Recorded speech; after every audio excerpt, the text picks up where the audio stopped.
ఏవండోయ్! సమ్మర్‌లో సూర్యుడి వేడినైనా తట్టుకోగలమేమో కానీ, మన ఒంట్లో వేడిని అస్సలు తట్టుకోలేం గదా! వేడి చేసిందంటే చాలు తలనొప్పి, కళ్ళు మంటలు, యూరినరీ ఇన్ఫెక్షన్స్ ఒక్కొక్కళ్ళకి ఒక్కొక్క రకమే ఉంటాయనుకోండి. అలాంటప్పుడు ఒకసారి మీరిలా ట్రై చేయండి. ఇన్‌స్టాంట్ రిలీఫ్ ఇస్తుంది. వితిన్ 1 అవర్‌లో ఒక టీ గ్లాస్ తీసుకొని దాంట్లో హాఫ్ వరకు పంచదార వేసేసి, టీ గ్లాస్ నిండా వాటర్ ఏసి పక్కన పెట్టుకోండి. పంచదార కరిగేదాకా ఉంచి ఒక 1 అవర్ అలా పడుతుంది.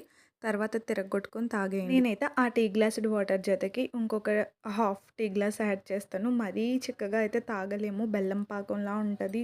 బంకలా అంటుకుపోతది నాలుకకి. ఒకవేళ మీరు మరీ తీపి తాగగలిగితే కనుక టీ గ్లాసుడు వాటర్ తాగండి. చాలా తగ్గుతుంది. నాకు పెళ్ళైన దగ్గర నుంచి ఎప్పుడు వేడి చేసినా ఇలాంటి వాటరే తాగుతాను. ఎందుకంటే మా అత్తయ్య చెప్పింది ఈ చిట్కా నాకు చాలా బాగా పనిచేస్తుంది. మీరు కూడా ట్రై చేయండి. నా అవతారం చూసి అస్సలు జడుసుకోవద్దు. పొద్దున్నుంచి ఫుల్ హెడేక్. సో, అందుకే అలా ఉంది.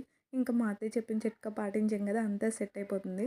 మళ్ళీ నెక్స్ట్ వీడియోలో కలుద్దామే. బాయ్.